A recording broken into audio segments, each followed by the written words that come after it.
Neno la Mungu kazi yake ni kutupa mwanga. Katika Zaburi ya 119 mstari wa 105 inasema neno lako ni taa ya nini? Ya miguu yangu, lakini pia ni nini? Mwanga wa njia yangu. Kwa hiyo tunapoona Waisraeli waliongozwa na nguzo ya moto, pia tunaweza tukatafsiri ni kwamba ni neno la Mungu linapaswa kutuongoza. Kwa hiyo hata leo bado tunaweza kuwa na ujasiri wa kusema tunaongozwa na nguzo ya moto. Tunaongozwa na nguzo ya moto. Wakati tumepata baridi ya kiroho, tumepoa kiroho, tumesinyaa kiroho, neno la Mungu bado linaweza likatuamsha tena, likaleta joto la rohoni, tukajikuta tena tunawishwa, tukasonga mbele katika Bwana. Mwingine aliniuliza nguzo ya wingu tafsiri yake nini? Sikutaka kumpa tafsiri, lakini baadaye nilikuja nikatafakari, nikasema ni vizuri niliseme tafsiri ya nguzo la wingu. Nguzo ya wingu tafsiri yake tunaweza tukatafsiri ni wingu liliwakilisha utukufu wa Mungu, au kwa lugha nyingine uwepo wa Roho Mtakatifu. Utukufu wa Mungu au uwepo wa Roho Mtakatifu. Hili wingu ambalo tunasoma lilikuwa nguzo la wingu, limetokea sana katika Agano la Kale. Katika Agano la Kale mpaka wakati wa Agano Jipya tunaona kulikuwa na wingu lilikuwa linatenda kazi. Kusoma Mambo ya Nyakati wa Pili sura ya 5 kuanzia mstari wa 11, Walawi walipokuwa wanaimba, tulizo kwenye semina ya waimbaji, walipoimba wingu likashuka likawafunika, kiasi ambacho makuhani waliokuwa wana huduma madhabahuni wakashindwa kuifanya huduma yao kwa sababu nguvu ya wingu ilikuwa imewafunika wote. Maana yake lile wingu katika lugha ya Kiebrania, linaitwa Shekaina. Hebu sema wote Shekaina. Sio Shekana, sema Shekaina. Kama ni kuandika unaandika kama Shekina. Shekina alafu unamalizia H mbele, lakini natamkwa Shekaina. Tafsiri ya neno Shekaina, pale unapoona wingu linatajwa katika Biblia, ukija kwenye Biblia ya Kiebrania inatajwa ni Shekaina. Tafsiri yake utukufu wa Mungu. Kama unanielewa vizuri sema amen. Kwani wakati wa siku ya Pentekoste, wakati wale 120 wanaomba pale gorofani, Biblia inasema palitokea nini? Ngoja tuangalie kidogo, sije tukala. Matendo ya Mitume sura ya 2 mstari wa 2. Sura ya 2 nenda tusomee kuanzia mstari wa 1 na wa 2. Inasema Matendo ya Mitume 2 sura ya 1 na mstari wa 1 na wa 2 inasema, hata ilipotimia siku ya Pentekoste walikuwako wote mahali pamoja. Kukaja ghafla toka mbinguni, ndio, uvumi kama uvumi wa upepo wa nguvu ukienda kasi, ndio, ukaijaza nyumba yote waliokuwa wameketi. Endelea. Kukawatokea ndimi zilizogawanyika kama ndimi za moto, ndio, ukawakaria kila mmoja wao.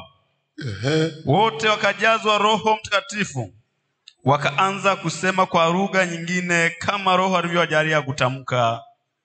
Amen. Hapa tunaona inatajwa ni ndimi za moto, inatajwa ni ndimi za moto. Okay, hapa tuachane napo, wingu halijatajwa, lakini tunaelewa katika Biblia kuna mahali panasema Yesu atakuja na mawingu. Okay, kitu nilichotaka ukisema nimekikumbuka. Matendo ya Mitume 1:9. Matendo ya Mitume 1:9. Ni Matendo ya Mitume 1:9. Inasema, akiisha kusema hayo, ndio, Walipokuwa wakitazama, ndio akainuliwa, wingu likampokea kutoka machoni pao. Hapo ndipo nilipokuwa nataka. Walipokuwa wakimtazama, wingu likafanya nini? Likampokea. Nataka niwaulize kama wanafunzi, manake Beroya ni kama chuo cha Biblia, si ndio?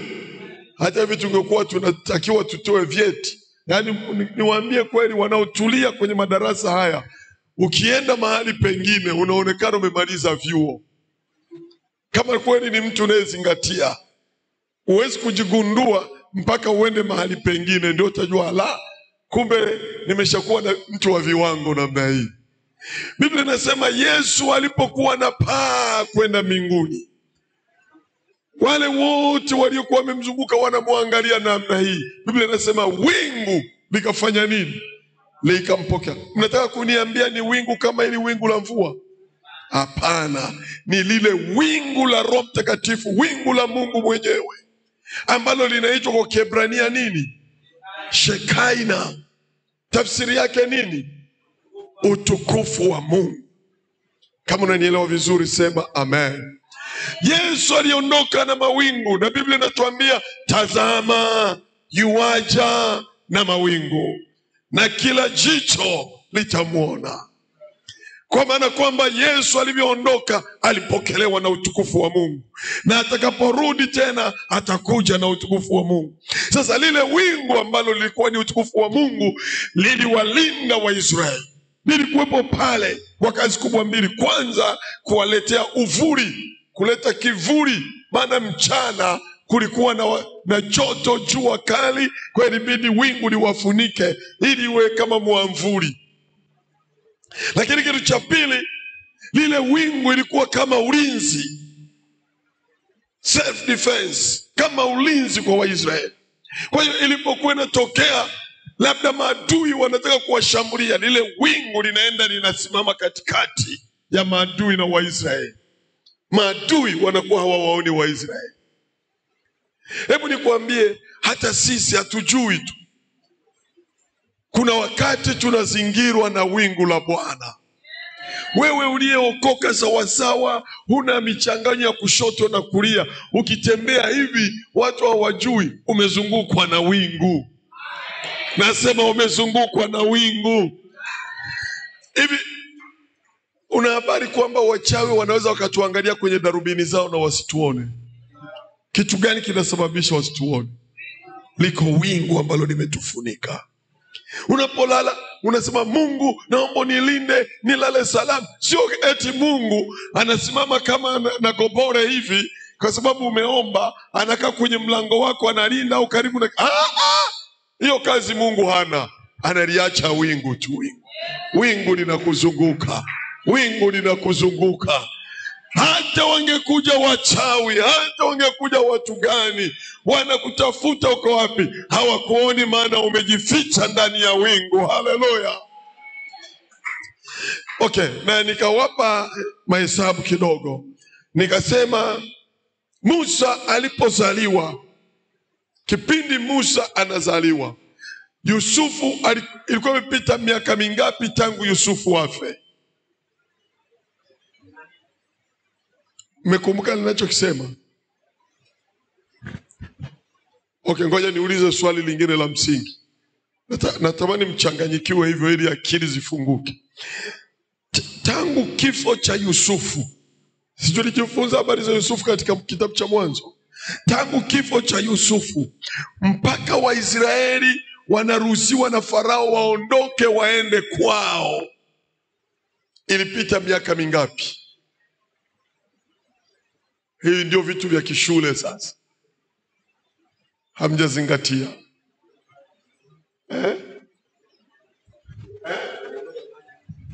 Jamani, mpigieni makofi Luka. Msiwe na wivu sasa, si vimekushinda, mpigie mwenzio makofi. Sasa wewe umeshindwa, wivu wa nini sasa? Amesema miaka mingapi?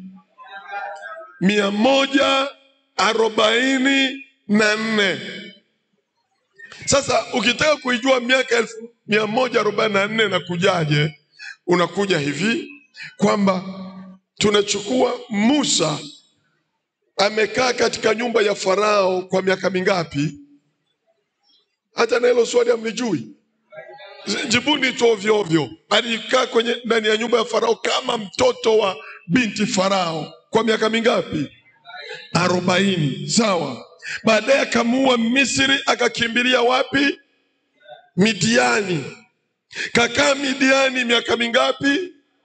40 mingine. Kwa hiyo alikuja kuwatoa Waisraeli utumwani Misri akiwa na umri wa miaka mingapi?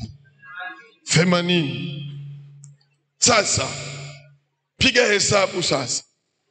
144 kutoa 80, unapata miaka mingapi iliyobaki, ili ujue tofauti ya Yusufu kufa na Musa kuzaliwa. Hayo ni mahesabu ya kishule sasa. Miaka mingapi? 64.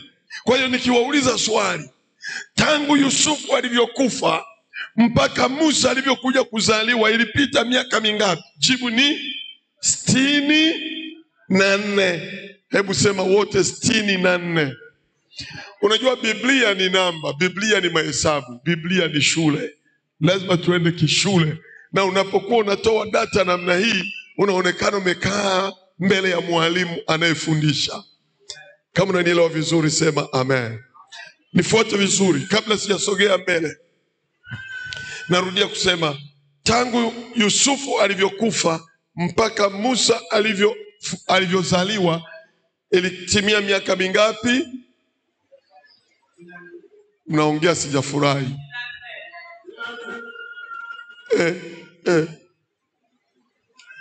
Haya, Musa tangu alivyozaliwa mpaka na watoa wa Israeli utumwani Misri ilitimia miaka mingapi? Hiyo ndio mmekariri, yenyewe mnaiongea.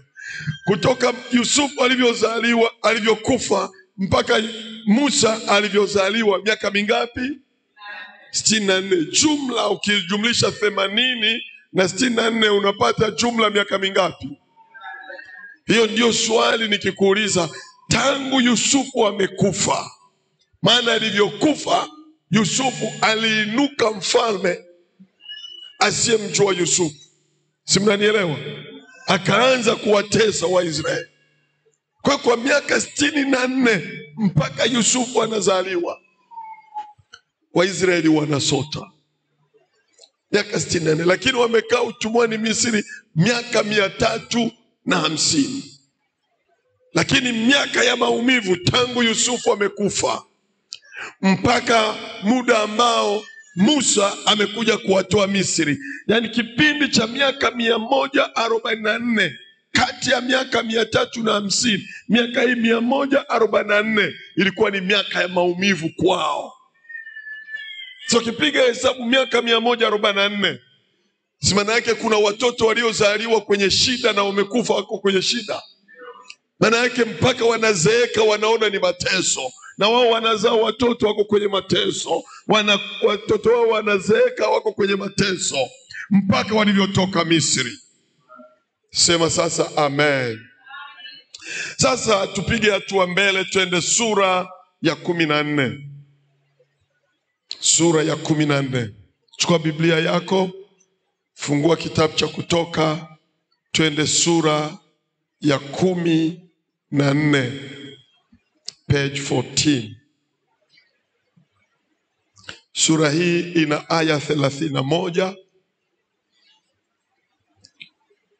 Na sura hii tunaigawa katika vipengele 4. Jitahidi kuandika hivi vipengele, hata usipozingatia basi mambo mengine, hivi vipengele vikuongoze kuielewa Biblia vizuri. Kuna vipengele vikuu 4 katika sura ya 14. Kipengele cha kwanza, andika Mungu ana nguvu ya kuwaokoa watu wake. Hicho ni kipengele cha kwanza. Mungu ana nguvu ya kuwaokoa watu wake.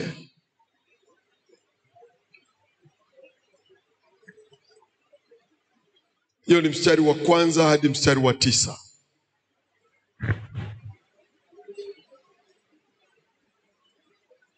Mungu ana nguvu ya kuwaokoa watu wake.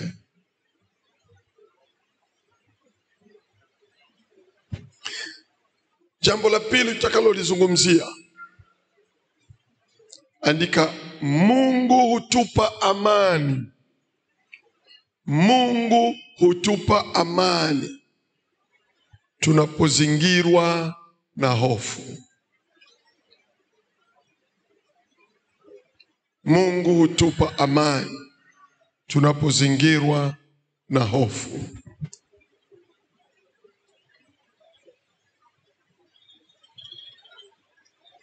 Mstari wa 10 hadi 14.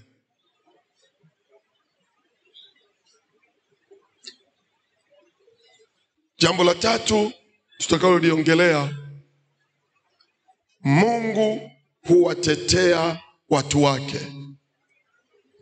Mungu huwatetea watu wake.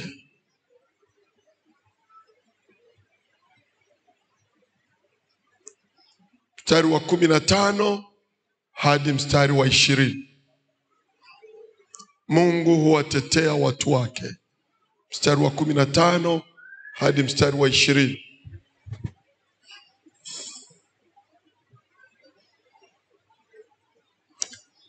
Jambo la 4, andika, Mungu aweza kuigawanya bahari ya Shamu. Mungu aweza kuigawanya bahari ya Shamu ili kuonyesha ukuu wake. Mungu aweza kuigawanya bahari ya Shamu ili kuonyesha ukuu wake. Mstari wa 21 hadi wa 31.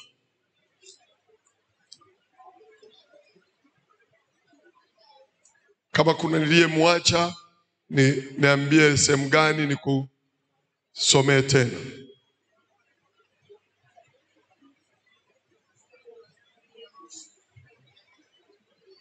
Hicho kipengele cha 4, mstari wa 21 hadi 31.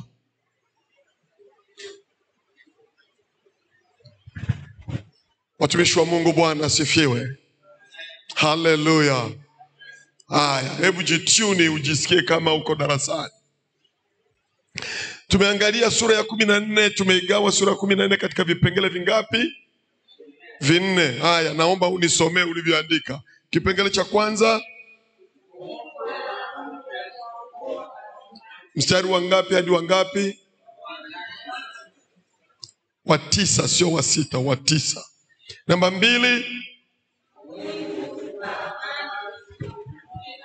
tunapozingirwa na hofu, Mungu anatupa amani. Mstari wa ngapi?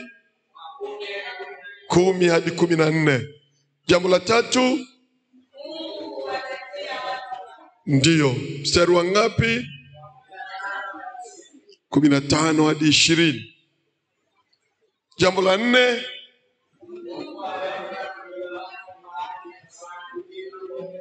ili kuonyesha ukuu wake. Mstari wa ngapi? 21 hadi 31. Watumishi wa Mungu, Bwana apewe sifa. Sasa ningeomba mtu wa projector, kama unaweza kutuwekea maandiko hapa. Kutoka 14 mstari wa kwanza hadi wa 9 tusome. Tunaenda kwa haraka sana, spidi ya tsunami. Leo nilikuwa na hamu nimalize sura mpaka 16. Naomba tuende sasa. Mstari wa kwanza, tuende pamoja. Inua kichwa chako tusome kwenye projector yetu. Kama una Biblia yako, sawa. 1, 2, twende.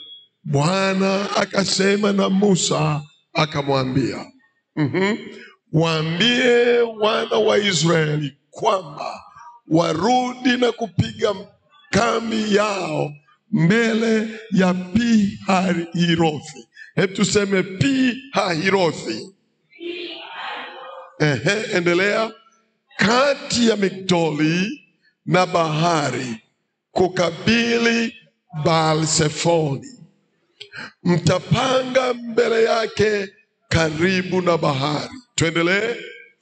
Naye Farao atasema katika habari za wana wa Israeli, wametatanishwa katika nchi ile, jangwa imewazuia wasitoke.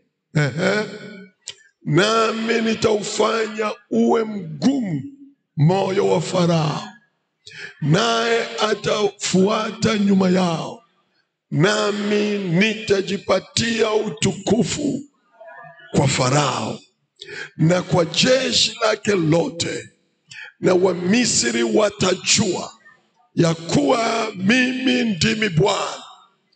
Basi wakafanya hivyo. Mstari wa 5. Mfalme wa Misri aliambiwa ya kuwa wale watu wamekwisha kimbia, na moyo wa Farao na mioyo ya watumishi wake iligeuzwa iwe kinyume cha hao watu. Hao watu kinyume cha hao watu ni watu gani hao? Hamjaelewa tunachokisoma? Iwe kinyume cha hao watu ni watu gani? Waisraeli. Watu wanaozungumzwa hapa ni Waisraeli ambao sasa wameanza kutoka wapi? Misri. Yani tarehe tutakuja kuona. Yani siku hiyo sasa, sura ya 14 ndio inaonyesha rasmi Waisraeli wanaanza kutoka Misri. Katika mwezi wa kwanza wanaanza safari. Hao ndio wanaitwa watu, na Farao anapewa moyo mgumu. Mungu anaingiza ndani yake, usikubali waondoke, wafuate. Kwa nini Mungu anataka wafuate? Ili akawapige huko. Ukiona maadui zako wanakufuata, usishangae. Mungu ana mpango wa kuwapiga.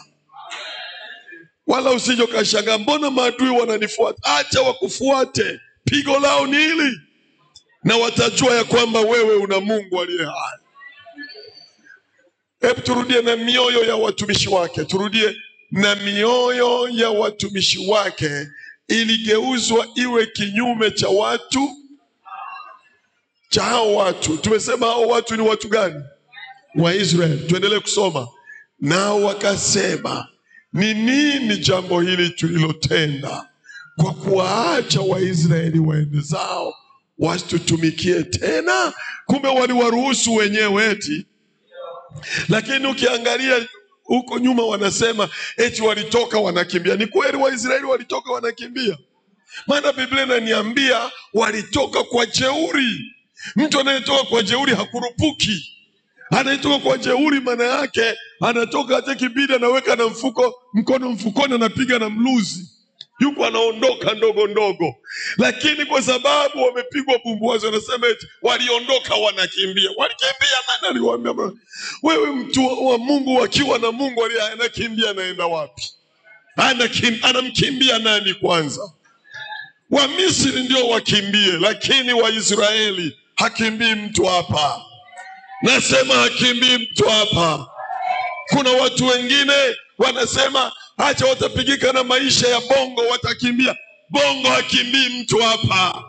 Watakimbia wauza ugoro, watakimbia malaya, lakini walokole tumepanda, tumefika. Alafu wao wenyewe wanafika mahali wanaanza kujilaumu. Eti kwa nini tumewaruhusu jamani, wameondoka? Tuendelee. Mstari wa 6. Akaandalia gari lake, akawachukua watu wake pamoja naye. Ni nani huyo anayechukua watu? Farao. Hapo anajiandaa wafuate. Tena akatwaa magari 600 yaliyochaguliwa, yani yale mazima ambayo sio mingorogojo, iko sawa sawa. Ndio wanaambiwa wekeni haya ambayo yanaweza kukimbia sawa sawa. Na magari yote ya Wamisri na maakida juu ya magari hayo yote. Yani maana yake 600 yaliandaliwa na Farao, lakini Wamisri wenyewe wa kawaida, raia wenye magari mazuri, na wao wanasema jamani, tusikubali. Hawa jamaa walitufanikisha hapa, wametujengea mapiramidi, tuwafuate. Sasa ujue ni zaidi ya magari 600. Hivi mahali palipopaki magari 600 panalinganaje?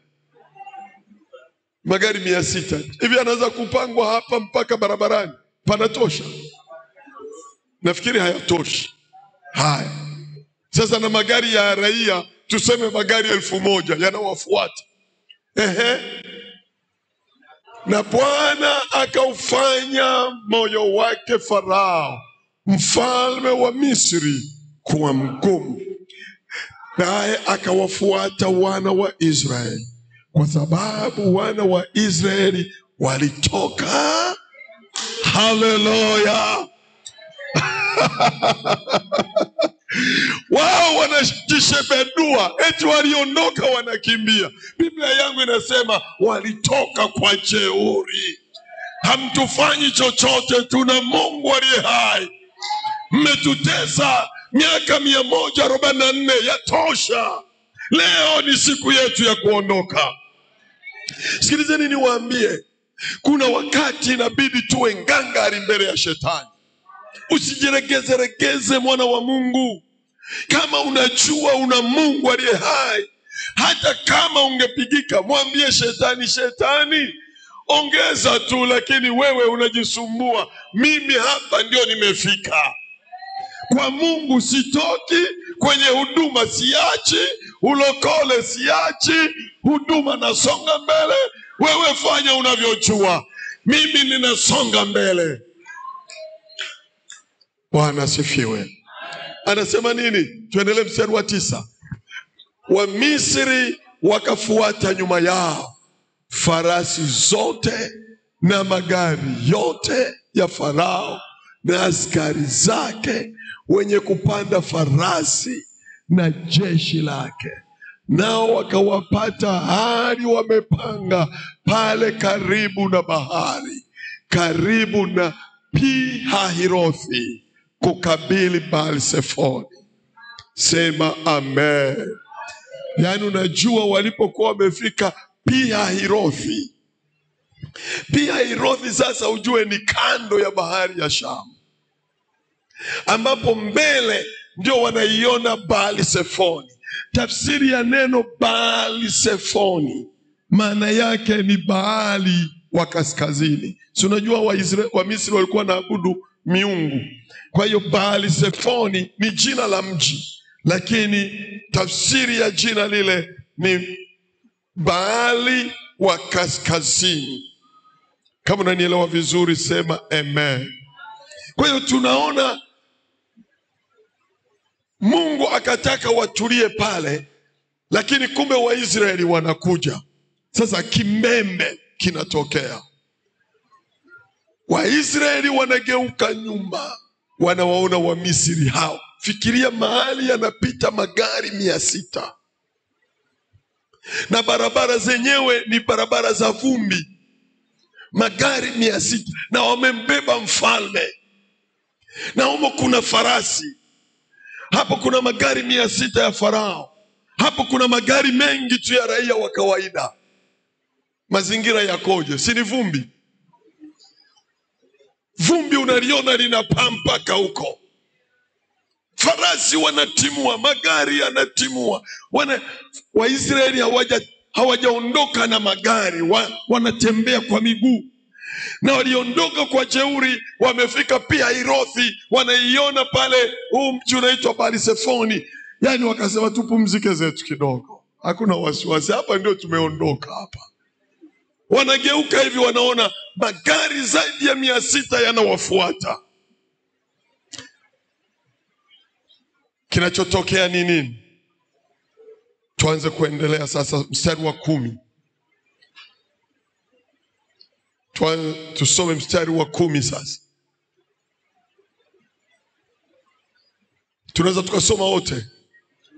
Hata Farao alipokaribia, wana wa Israeli wakainua macho yao. Tazama, Wamisri wanakuja nyuma yao. Wakafanya nini? Wakaogopa sana. Jamani, kuogopa kupo. Unamwona adui ambaye amekutesa kwa miaka 144 kwa mateso makali, na umekuwa chini yake kwa miaka zaidi ya 300, kuogopa kupo. Biblia inasema wana wa Israeli walipoogopa sana, wakamlilia nani sasa? Wakamlilia Bwana. Sema amen. Sema tena amen. Sema tena amen. Kipengele chetu kinasema cha pili, Mungu hutupa amani tunapozingirwa na nini? Na hofu. Sikiliza nikwambie, kuna nyakati ambazo tunakutana nazo, nyakati za kutisha. Hata kama umeokoka, hata kama una pesa, hata kama una kila kitu, kuna nyakati ngumu ambazo kwa kweli unasema hapa sitoboi. Kama ni afya imedorora, sitoboi. Kama ni uchumi umeenda upande, hapa sitoboi. Naona kana kwamba ninakwisha. Unapoogopa, jibu sio kulia mama, jibu sio kulaumu watu, jibu ni kumlilia nani? Kumlilia nani? Jibu ni kumlilia nani? Nisaidie kumwambia uliyekaa naye, katika hofu zako zote mlilie Bwana. Mgeukie mwingine mwambie, katika hofu simlaumu mtu, mlilie Bwana. Watu wa Mungu piga kelele, sema amen. Wakaogopa sana, na walipoona wameogopa wakasema acha tumlilie Bwana. Lakini tutawaona udhaifu wao mbele, tutakuja kuona walikuja wakapata udhaifu. Tuendelee mstari wa 11. Mstari wa 11 katika kipengele hiki tunaenda hadi 14. 11 tusome wote. Wakamwambia Musa, sikiliza sasa. Wameshamlilia Bwana, alafu wanageuka wanaanza kumwambia nani? Tayari hili ni kosa. Mungu hapendi kuchangia utukufu wake na mtu yeyote. Na unapotaka kuona mkono wa Mungu, acha lawama. Acha lawama. Kuna watu wamejijengea, unamkuta yuko kwenye maombi, Mungu nisaidie, Mungu nisaidie. Alafu anaweza kusema kama sio Sajigwa nisingefika hapa, kama sio Morton. Usife na mtu, wewe lia na Mungu. Wao wametoka kumlilia Bwana, alafu wanaanza tena kugeukia kwa nani?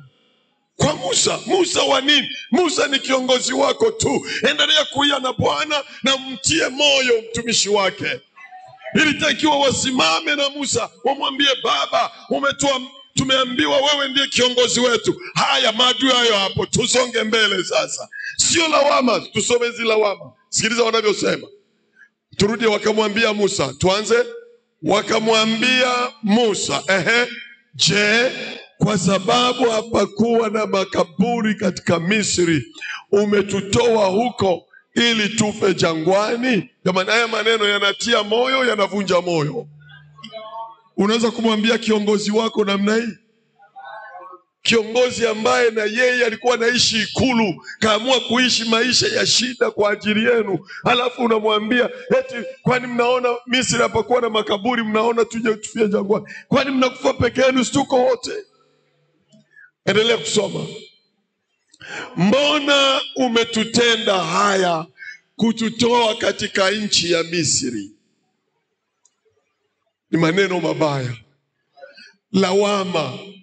Na si ajabu, unajua Biblia haijaandika kila kitu. Mimi nahisi mle katika Waisraeli, unajua Waisraeli wanaume wenye nguvu, wenye afya walikuwa ni 600,000. Acha wanawake na watoto, wanakadiriwa kufikia milioni ngapi? Milioni 3. Ukiongoza watu milioni 3, utakosa wenye majungu humo ndani, utakosa wambea humo ndani, utakosa masutu humo ndani. Sio wamejaa humo ndani. Si ajabu humo ndani walikuwa wanasema Musa, ile kutoka Misri kaenda Midiani ilikuwa kupotezea tu. Hapa wameshatupiga mnada hapa. Yaani hapa hatuna letu. Ili ni jamaa nilishapiga dili huko. Yaani mimi naona hakisha tumaliza tu hapa, basi anarudi zake wapi? Ikulu kwa mama yake, mtoto wa binti Farao.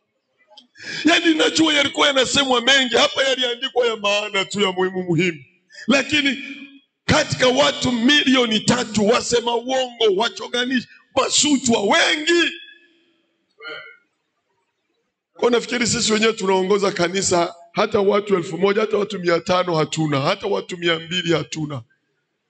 Kwani Wambea wamekosekana? Ndani ya kwaya tunakuta ni watu 20, 30. Umo hapa kosekani hata Mbea mmoja, sutwa mmoja. Wavunja moyo wapo, watu wa kukatisha tamaa wapo. Unajaribu kuwasaidia waelekeze, wao wanakuja na maneno ya kinyume. Ndivyo ilivyokuwa. Wanamlilia Bwana lakini bado malalamiko kibao. Hebu kama umeamua kusimama na Mungu, simama na Mungu peke yake. Acha kulalamika, acha lawama, acha maneno. Nyoka na Mungu wako atakutetea. Kama unanielewa vizuri, piga kelele, sema amina. Endelea mstari unaofuata, anasema nini? Neno hili, sikiliza, wanaendelea kumwambia neno hili, tusome wote. Neno hili silo tulilokuambia huko Misri, tukisema tuache tuwatumikie wa Misri. Kumbe walikuwa walishamshauri Musa. Musa alikuwa anawatetea, anafanya miujiza, anageuza maji yanakuwa damu. Farao anasema hapana, anafanya vyura nchi nzima, mara nzi. Wao wazee wa Misri wanamwendea, Musa, hivi vituko achana navyo. Musa anawaambia, jamani, hivi sifanyi kwa maslahi yangu, ni kwa ajili yenu. Achana navyo Musa, si tumesharidhika na utumwa. Jamani, kiumbe kinachoitwa mwanadamu cha hatari sana. Ukiona wewe umeokoka na umeokoka kweli, ukanyoka, mshukuru Mungu. Mnanielewa? Maanake wanaanza kumkumbusha Musa ushauri waliompea wapi? Misri. Turudie kusoma. Neno hili silo tulilokuambia huko Misri, tukisema tuache tuwatumikie Misri. Tuendelee. Maana ni afadhali kuwatumikia wa Misri kuliko kufa. Hii jamaa walikuwa na ubongo au ni matope yameingia kwenye vichwa? Kama wewe ni kiongozi unayeongoza watu wa namna hii, utachukuliaje?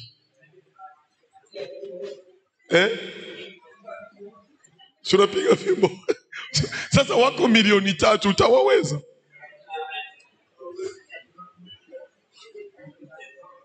Kwani sasa ndio hapo uangalie viongozi wenyewe tulio nao wanateswa hata na kakundi kadogo ka watu 20.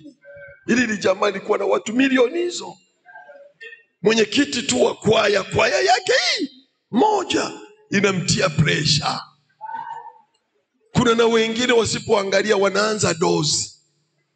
Mimi mwenyewe niliambiwa Rabinisia, mzee, anza dozi ya rabini ya pressure na uinywe maisha yako yote.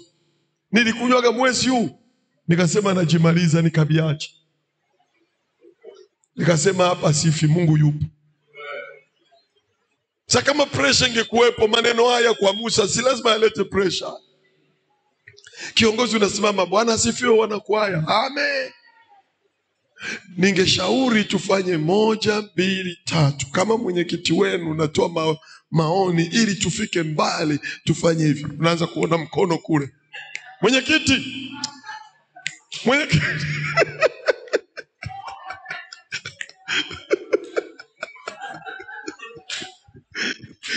Yaani maoni yanayotoka sio kuboresha yale uliyoyasema, ni ya kukupangua wailete vingine.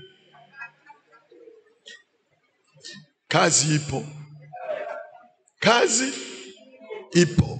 Kuwa kiongozi kama Musa wa kuongoza watu wa design hii, tunahitaji neema ya Mungu. Kama bado unanipenda sema amen. Kwa nini unaonaga wakati mwingine kikao kana agenda hizi? Agenda 2. Kikao kinaanza saa 4 asubuhi, kinaisha saa 10. Unafikiri ni kwa sababu ya agenda ngumu?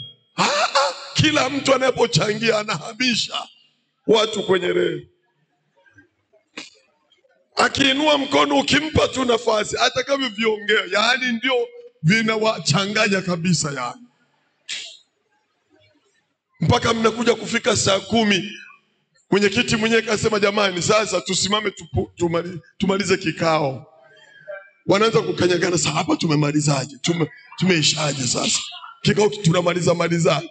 Si wewe mwenyewe ndio unachelewesha. Ni watu wa design hii. Wanacheleweshana.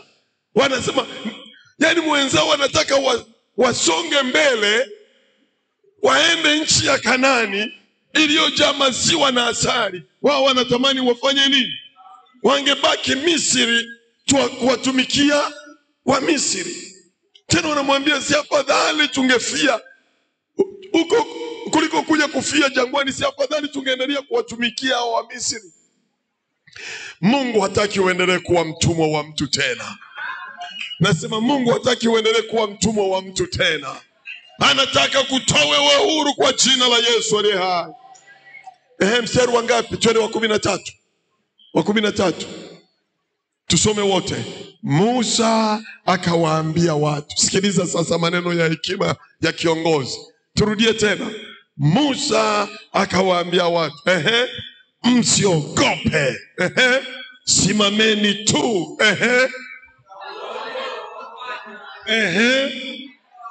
Atakao wafanyia leo. Malizia pale. Kwa maana hawa Misri mliowaona leo. Haleluya. Maneno ya shujaa ni ya kuona ushindi. Maneno ya shujaa ni ya kuona kwamba adui ataanguka chini. Maneno ya anayeshindwa ni ya kusema naenda kufa, kuliko nifie jangwani bora ningerudi tu. Lakini maneno ya shujaa ni ya kusonga mbele. Musa anawaambia hawa wa Misri mliowaona leo, waangalieni vizuri hawa wa Misri. Hawa wa Misri watazameni vizuri, hamtawaona tena milele. Tuendelee mstari wa 14. Sikiliza anasema nini? 14. Tusome kwa sauti. Bwana atawapigania ninyi, nanyi mtanyamaza kimya. Haleluya. Hebu simama watafuta hata watu 2 watatu, mwambie mtu Bwana atakupigania wewe na wewe utanyamaza kimya. Nenda na kwa yule mwambie Bwana atakupigania wewe na wewe utanyamaza kimya. Mwambie katika vita yako Bwana atakupigania na wewe utanyamaza kimya. Ya. Haleluya. Sikiliza nikwambie, changamoto unazozipitia Mungu anaziona. Changamoto unazozipitia Mungu anaziona. Shida kwenye ndoa yako Mungu anajua. Shida ya uchumi wako Mungu anajua. Afya yako Mungu anaijua. Watoto wako Mungu anawajua. Huduma yako Mungu anaijua. Kila namna ya vita unayopambana nayo Mungu anaiona. Na mimi nataka nitangaze leo kama Musa alivyotangazia watu wake kwamba Bwana atakupigania wewe na wewe utanyamaza kimya. Bwana atakupigania wewe na wewe utanyamaza kimya. Maana vita si yako, vita ni ya Bwana. Haleluya. Tamani kumwacha Bwana kupigania. Kuna wakati Mungu anatuacha tujipiganie kwa sababu tunapomlilia Bwana tunaanza na kulaumu viongozi. Kwa hiyo Mungu anatuacha. Lakini kama tukimtazama Bwana, yuko tayari kutupigania. Haleluya. Tuketi. Niwaulize, ni wangapi ambao katika maisha yao ya wokovu walishawahi kumuona Mungu anawapigania. Kumbe ni wengi sana katika maisha ya wokovu, Mungu anawapigania. Watu wanaweza wakajipanga, wanasema fulani acha tufanye hivi na hivi, tumfanyie mabaya haya na yale. Mungu akiingilia kati, aibu waliotaka kukupa wewe wanaipata wao. Na mimi nasema usife na mtu, usimbebe mtu moyoni. Mimi mara nyingi huwa nasema hivi, kumbeba mtu moyoni na kumbeba Yesu moyoni, nani mzito? Watu ni wazito. Mimi nikimbeba Mama Wema moyoni, nianze kumtafakari anavyolikosea na nini, nitakufa mapema. Kuna mapresha mengine yanatokea, visukari, kwa sababu watu wamebeba mizigo ya watu moyoni. Yesu anasema mimi nira yangu ni laini na mzigo wangu ni mwepesi. Ukimbeba yeye unakuwa softi, alafu unatembea mbele kwa jeuri, maana unaye kamanda wa vita. Sema amen. Naomba nikutie moyo jioni ya leo. Popote unaposikia kuvunjwa moyo, popote unaposikia ukachwa tamaa, hata kama watu wote hakuna anayesimama na wewe kukutia moyo katika changamoto ulionayo, usife moyo.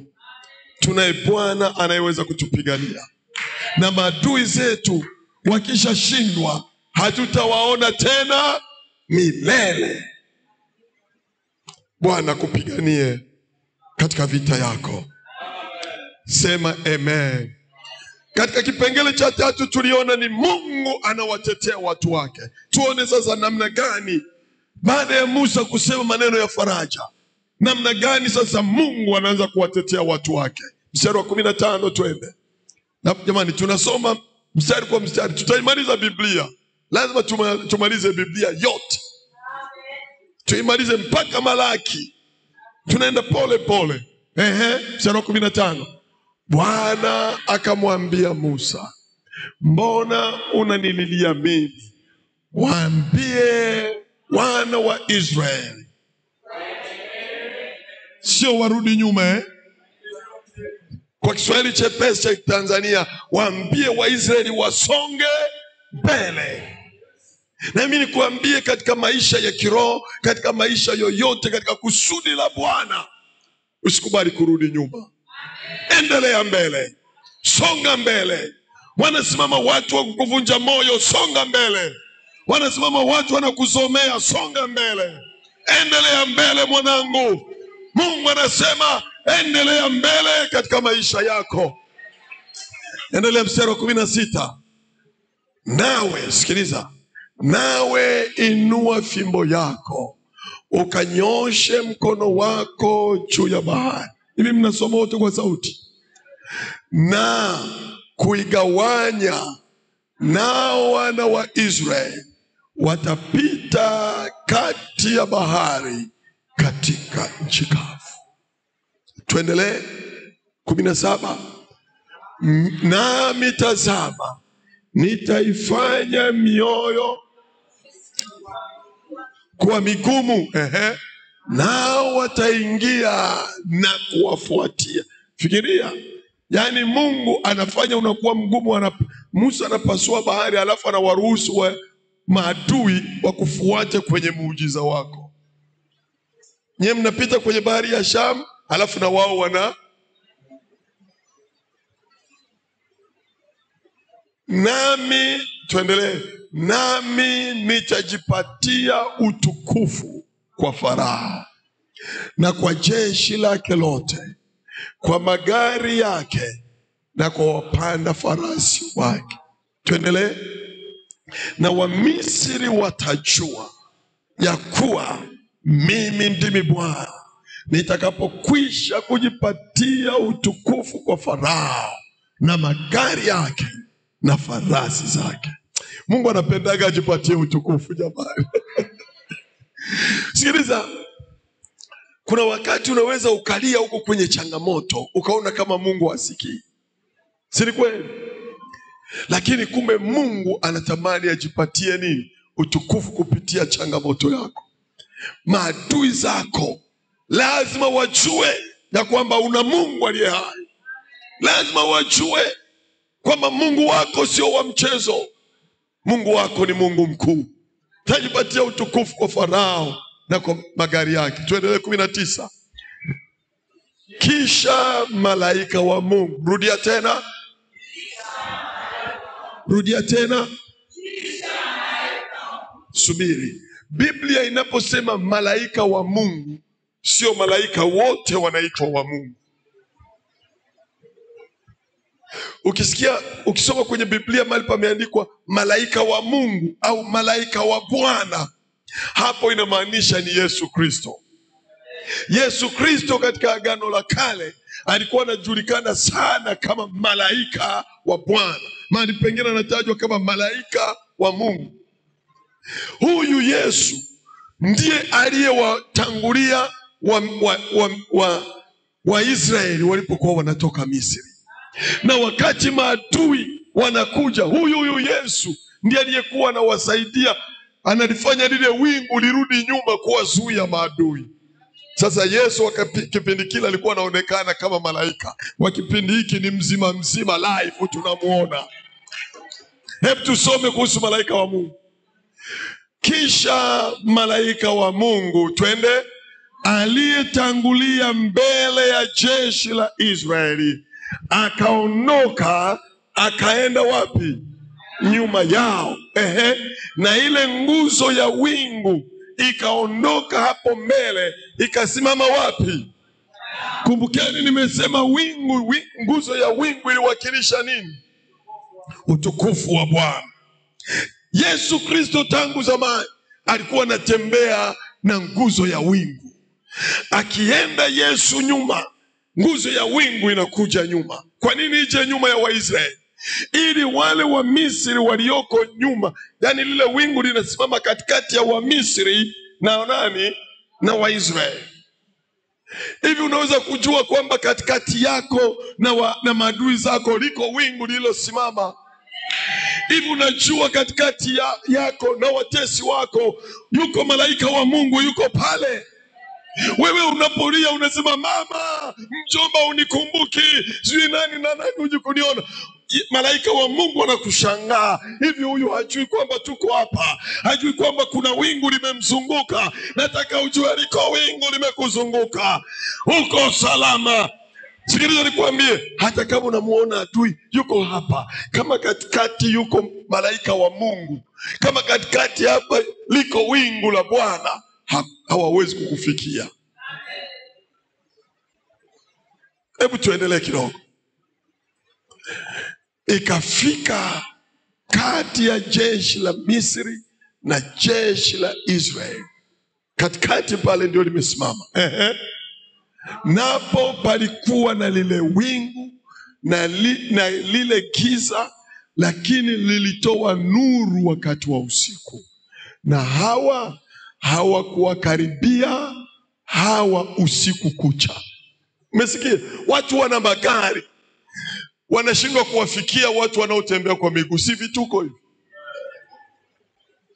Magari 600 mazima ya mfalme Farao, na wameshawaona wako pale Hairothi, wale pale wanakaribia kuingia Baal-Sikofu, wale pale. Alafu wanakanyaga gia, wenzao wanatembea kwa miguu lakini hawafikii. Mungu wetu ni wa ajabu. Kitu gani kilizuia pamoja na kubadilisha gia, pamoja na kukanyaga mafuta wasiwafikie? Katikati kuna wingu.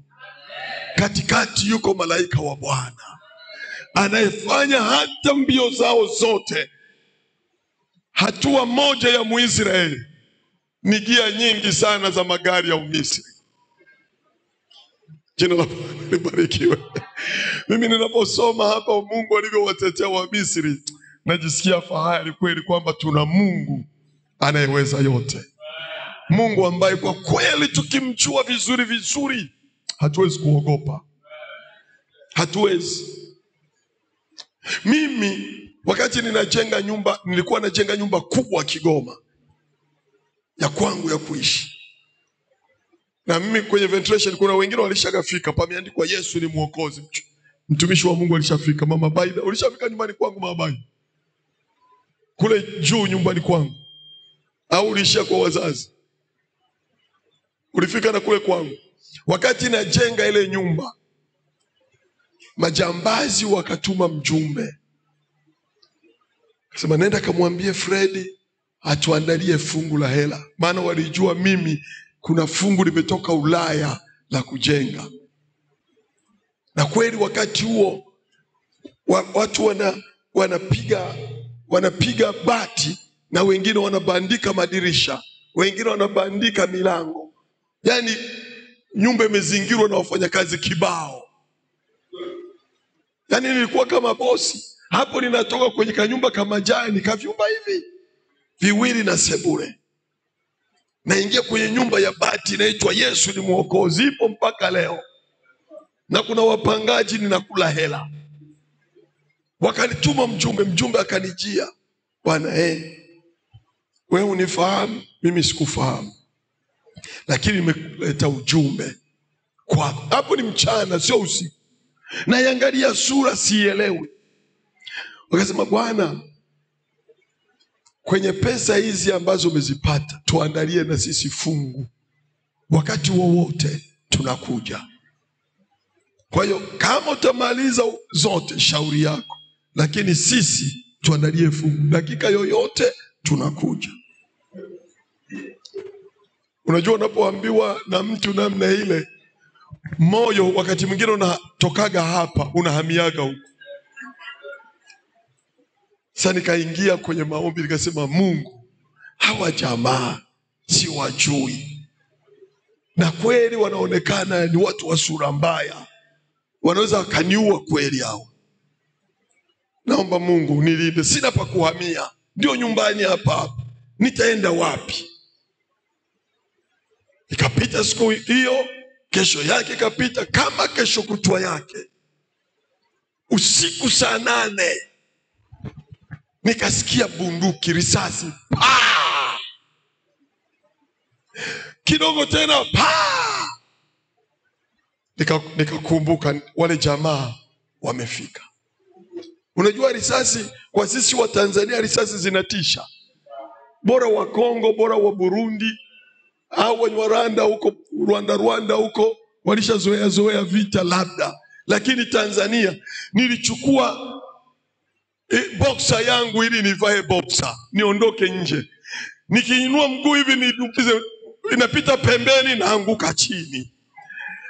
Nainua tena nimeshika boxer hivi, niinue mguu niingize kwenye tundu, mweleka. Nilichukua taulo nikajifunga kiunoni, nikaondoka na boxer nje kwenda kujificha chooni. Jamani, risasi zinatisha. Yaani nikajua tayari, nilifungua mlango polepole, chungulia sioni mtu. Taa zote zimezimwa, nikapunda polepole, nikapita polepole. Choki cha public kilikuwa pembeni kule. Nikakimbilia chooni, nikafunga. Mle kulikuwa na mabatibati yaliyobaki, nikajifunika na yale mabatibati kwenye kona, nikatulia. Nasikilizia. Zimepigwa risasi pale kadhaa. Baada kama dakika 10 hivi nikasikia raia wanaanza kusema wameondoka. Nilivyosikia watu wanaongea ndio nikarudi ndani, na mimi nikavaa kidogo vizuri. Nikasema vipi? Kumbe Mungu alivyowafanya wakakosea njia. Wamekosea, badala ya kuja kwangu wameenda kwa mganga wa kienyeji. Wamekosea mtaa. Wao wanajua tena, wakampiga yule mke wa mganga. Piga makofi, bapa za panga na mbele. Tuonyeshe mchungaji yuko wapi? Tuonyeshe. Jamani, sio hapa niko, hakuna, ndio hapa. Tuonyeshe. Wakakusanya vihela walivyokuwa navyo, vitu vingine vidogo. Sasa walivyoondoka, wakampigia mganga simu, hakuwepo. Akasema waambie watu wasisogee, okoteni nyayo. Wakaenda wanapiga tochi, wanachukua pale walipokanyaga. Mimi naye niko nasema, hao watu walikuwa wamepanga kuja kwangu. Sasa kwa sababu sisi tuna Mungu aliye hai, wameelekezwa kwa nani? Kwa mganga. Sasa ngoja waone, ndani ya wiki moja walipukutika kama vile nini, mchwa. Wao wenyewe wakarudi wakasema, mchungaji, acha kuua watu, mchungaji utatumaliza. Nikasema sio mimi, ni Bwana anawashughulikia. Kumbe ni mganga wa kienyeji yuko anawachapa. Matunguri yanafanya kazi hapo. Mlokole, niko salama.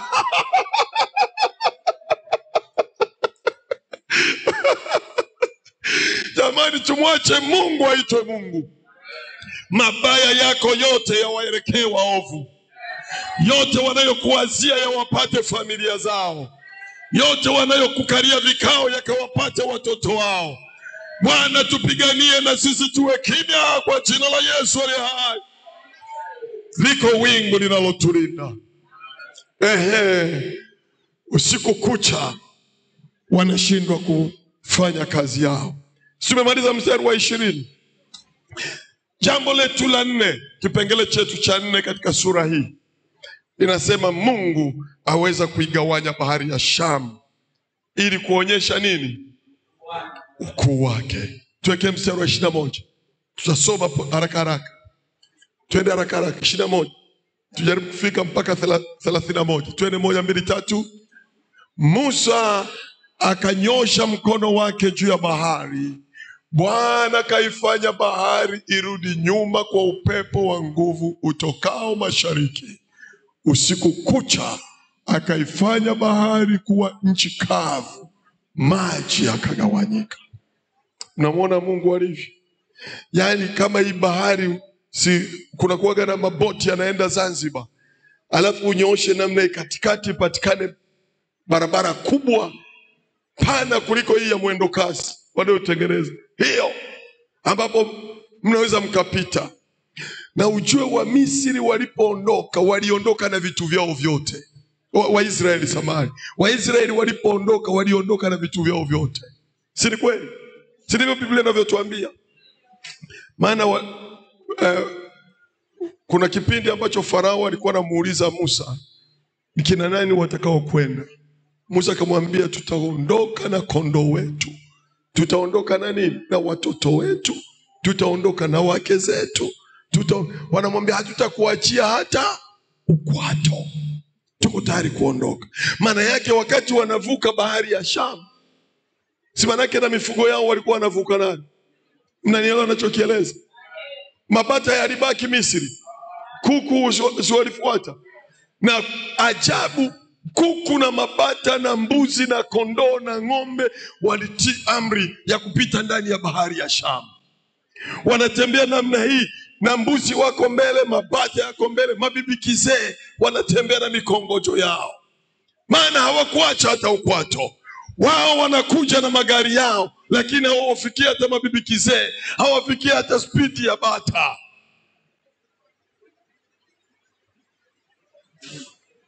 Mungu ameipasua bahari, ametengeneza njia katikati ya bahari ili mtoto wake apite. Hivi kwani kama Mungu aligawanya bahari ya Shamu, watu wake wakavuka, hivi kweli hawezi kuipasua anga tukaona fursa za kiuchumi katika maisha yetu? Hizi hawezi kutufungulia milango tukaona pale kuna dhahabu, pale kuna tanzanite pale? Hivi macho yetu hawezi kufunguka tukaona njia? Hivi Mungu sana njia 10,000 za sisi kutoka? Jamani, mbona amina zenu zinakuwa dhaifu au mna wasiwasi naye? Unajua Mungu akiamua utoke, unatoka. Unaona wakati mwingine mpendwa, unanena kwa lugha, akili yako yote na moyo wako wote ulishaamini tu kwamba mimi nikiwa na kakibanda kangu kanyanya na vitunguu, basi ndio Mungu hataki uishie kwenye biashara ya nyanya na vitunguu vya mafungu mafungu. Tena nyanya zingine zinaoza mpaka mnauza sijui masaru, sijui maseru, sijui masiru. Mnaitaka vitu gani sijui ya vile vinyanya vya kuoza oza. Unaanza kuuza masaru. Mpendwa, Anza kufikiri sasa kwamba na mimi nataka nianze biashara ya almasi. Nitafanya biashara ya madini. Nitakuwa nanunua magari na yauza. Nitakuwa najenga majumba na uza. Na mimi nataka biashara kubwa. Hebu kama unaniamini kwamba inawezekana, sema amina. Biblia inaniambia yasiyowezekana kwa mwanadamu, kwa Mungu yanafanya nini? Yanawezekana.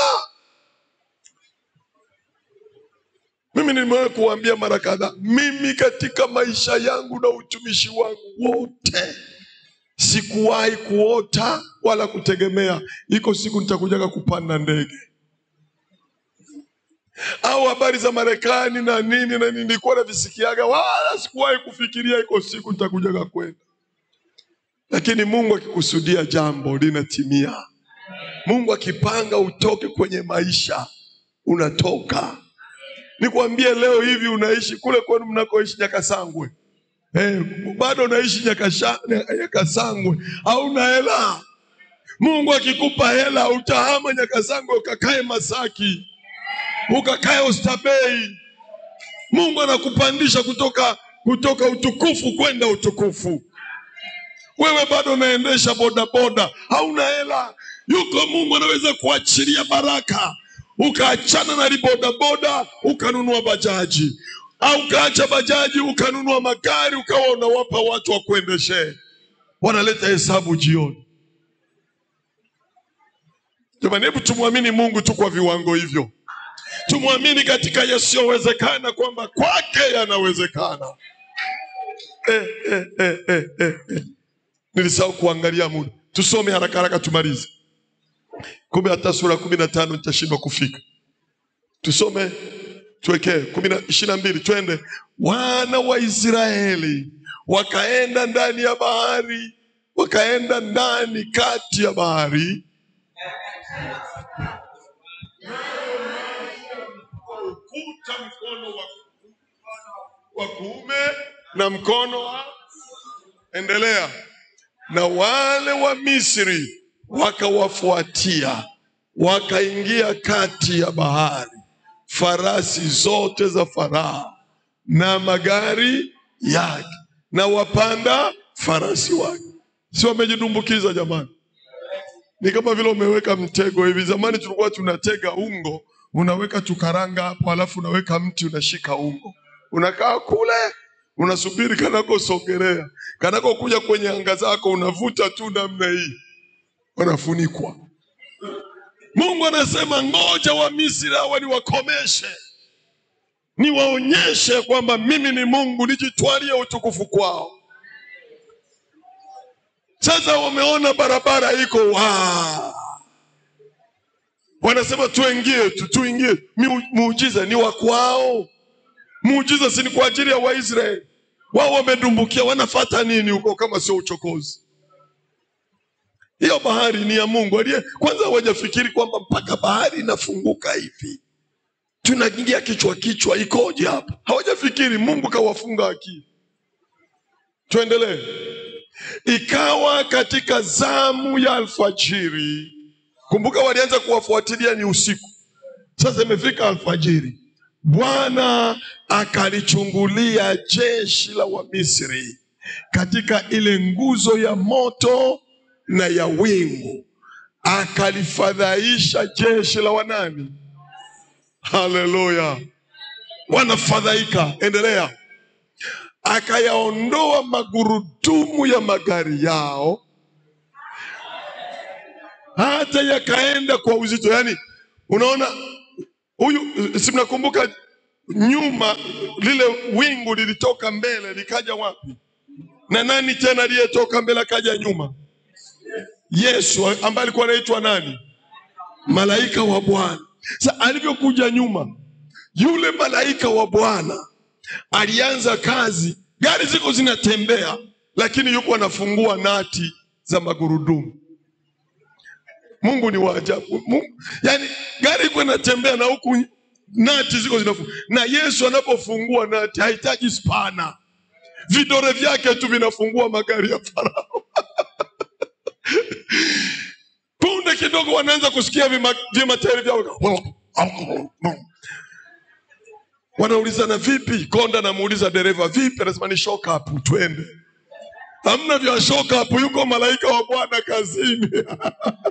Haleluya, haleluya. Nasema malaika wa Bwana yuko kazini kwa ajili yako, ili aweze kurekeza mbio za adui wako. Wewe usonge mbele kwa jeuri ya Bwana. Na Wamisri wakasema, na tukimbie mbele ya Israeli, kwa kuwa Bwana atafanya nini? Atawapigania kinyume cha Wamisri. Kumbe na wao walijua Bwana wao anaweza kuwapigania. Kiona Bwana herufi kubwa zote, maana yake ni Mungu. Mungu, adui zako wanajua kwamba wewe uliokoka sawa sawa, Mungu wako anaweza kukupigania. Endelea mbele, twende haraka, twende pamoja. Nyosha mkono wako juu ya bahari, ili maji yarudi tena juu ya Wamisri, juu ya magari yao na juu ya farasi zao. Musa akaunyosha mkono wake juu ya bahari, na kulipopambazuka bahari ikarudi kwa nguvu zake.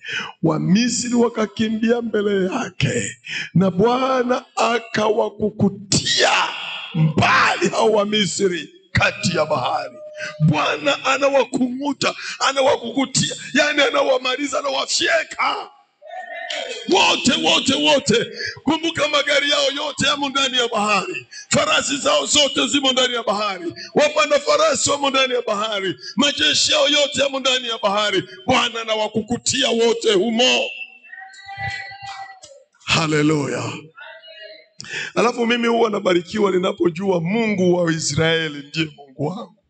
Maana yeye yule jana na lini tena, na leo na lini tena, na hata milele. Ikiwa aliwakukutia maadui katika bahari ya Shamu, na maadui zangu wote atawamaliza. Niwapeni mfano wale maadui waliopanga kuja kula kahela kangu.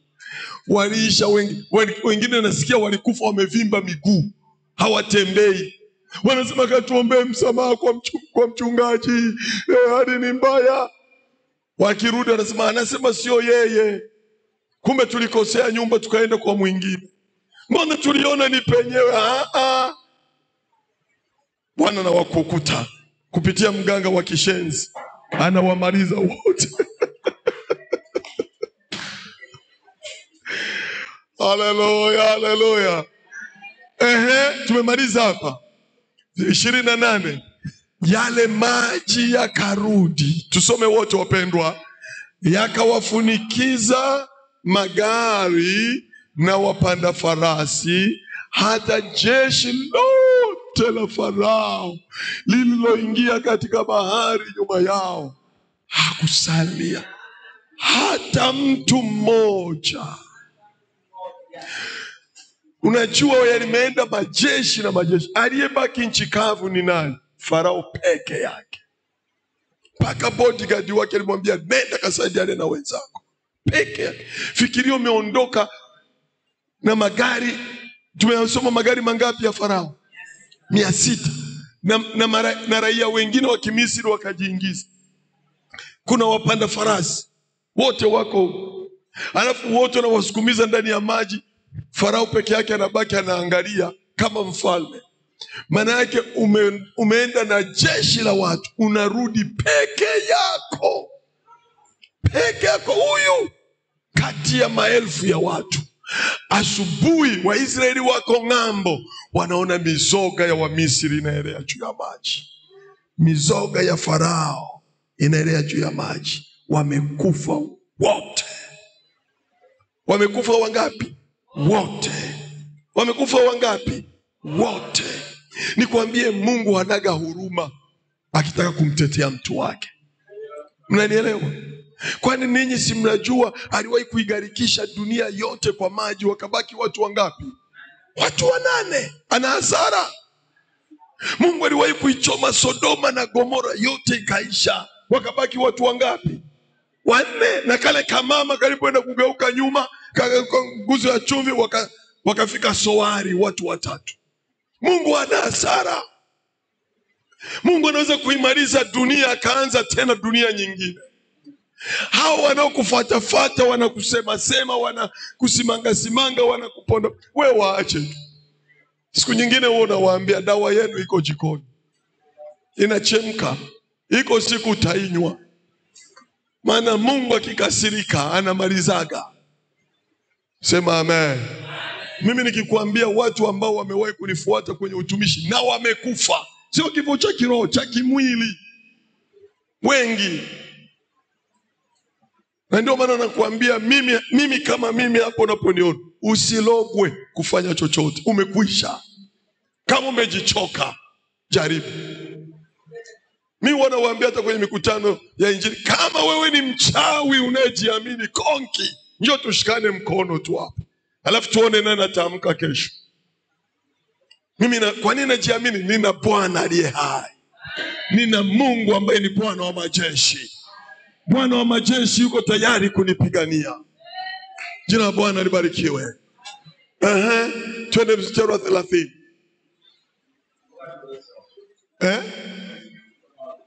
29 bado. Okay, twende. 1, 2, twende. Lakini wana wa Israeli wakaenda katika nchi kavu, katikati ya bahari, na hayo maji yalikuwa ni kuta upande wao wa kuume na upande wao wa kushoto. Ndivyo Bwana alivyowaokoa Israeli. Naomba turudie tena kwa sauti. Ndivyo Bwana alivyowaokoa Israeli siku ile mikononi mwa Wamisri. Haleluya. Tuendelee. Wamisri wakawaona Wamisri ufuoni mwa bahari. Turudie. Waisraeli wakawaona Wamisri ufuoni mwa bahari. Wamefanya nini? Mtu aliyekufa utamkimbia tena? Kuna kuogopa tena? Wale waliokuwa wanasema bora tungeendelea kuwatumikia Misri kuliko kufa jangwani, si tayari wametiwa moyo. Mungu anaweza kukutetea. Usiogope. 31. Tumemaliza 30. 31, tuendelee. Israeli akaiona ile kazi kubwa aliyoifanya Bwana juu ya Wamisri. Mungu ana kazi kubwa juu ya maisha yako. Ndipo hao watu wakafanya nini? Wakafanya nini? Kumcha Bwana ni kufanya nini? Kuwa na hofu ya Bwana. Wakawa na hofu ya Bwana. Wakamwamini Bwana na Musa mtumishi wake. Hebu sema tena, wakamwamini Bwana na Musa mtumishi wake. Rudia tena, wakamwamini Bwana na Musa mtumishi wake. Kumbe hatua ya mwisho Mungu anapotaka tufikie sio kumwamini Bwana peke yake. Tunamwamini nani? Bwana na nani? Na mtumishi wake. Narudia tena, nataka kitu hiki kingi. Kuna watu wengi ambao wanaamini kwamba tunatakiwa tumwamini Mungu peke yake. Lakini Mungu anataka unamwamini Mungu, unamwamini na nani? Naomba useme kwa sauti, unamwamini Mungu na nani? Ndio. Ukimwamini Mungu simwamini mtumishi wake, bado umefeli kwenye mahesabu ya kimungu. Yesu siku moja akasema katika Yohana 14, ni 14:15, anasema msifadhaike mioyoni mwenu. Ni mstari wa, hebu tuweke Yohana 15 mstari wa kwanza. Ni 14 mstari wa kwanza. Asante. Yohana 14 mstari wa kwanza. Unaweza kuipata haraka. Mimi ninachotaka uone hatima, kama mtu umemaanisha kwenda mbinguni, hebu usimwamini Mungu peke yake, muamini na mtumishi wake. Mkubali na mtumishi wake. Hebu tusome wote pamoja. Msifadhaike mioyoni mwenu. Mnamwamini Mungu. Ni nani anayesema hayo maneno? Yesu alipokuwa anasema, alikuwa anasema kama Mungu au kama mwanadamu? Kama mwanadamu, kama mtumishi wa Mungu. Kwa sababu Yesu Kwa Mungu yupo kama Mungu 100%. Lakini kama mwanadamu ni mwanadamu pia 100%. Si ni kweli? Aliyevaa uungu. Sasa anasema mnapomwamini Mungu, niaminini na mimi. Mimi nani? Mimi mtumishi wake. Msifadhaike, niamini. Mwaminini Mungu kwanza, alafu na mimi mniamini. Changamoto tulionayo kwenye makanisa yetu ya kiroho, tunajua kumwamini Mungu, hatuwaamini watumishi wake. Watumishi wake, viongozi ambao Mungu amewaweka mbele yetu, tunawaona, tunawachukulia poa. Si ndivyo wanasema watoto wa mjini? Tunawachukulia poa, lakini sio kweli. Kama unamwamini Mungu, muamini na mtumishi wake. Sema amen. Sema tena kwa sauti, amina. Wapendwa wangu, ningetamani niwe na mengi ya kusema, lakini tumemaliza sura ya 14. Sura ya 15, baada ya kuvuka sasa, ukisoma sura ya 15 kuna wimbo. Sura yote ya 15 ni wimbo ambao Musa aliutunga hapo hapo, akaanza kuwimba. Yani ile sura ya 15 Waisraeli wote walianza kuimba, na Miriam akachukua gitaa, anapiga gitaa, wanacheza, wanaruka. Nikagundua kumbe washindi lazima waimbe, waliokombolewa lazima wacheze, waliomtoroka Farao lazima wamtukuze Bwana. Sura ya 14 ni sura ambayo Mungu anawavusha bahari ya Shamu na wanavuka, wako salama. Sura ya 15 tayari wanamwimbia Bwana. Na sisi kama tumeokoka, ni wajibu wetu, kazi imebaki ni kuimba kwa ajili ya Bwana, kufurahi kwa ajili ya Bwana, kushangilia kwa ajili ya ukombozi tulioupata. Mungu wa mbinguni atubariki sote. Amen. Haleluya. Jamani, dakika zimepita kidogo, lakini ni kwa ajili ya Bwana. Naomba nikaribishe maswali kabla sijamshukuru Mungu. Nikaribishe swali lolote kuhusiana na sura hii ya 14 na kurudi nyuma, kuanzia sura ya 1 mpaka 14. Popote ambapo napata swali, karibu. Nitaruhusu maswali mawili tu.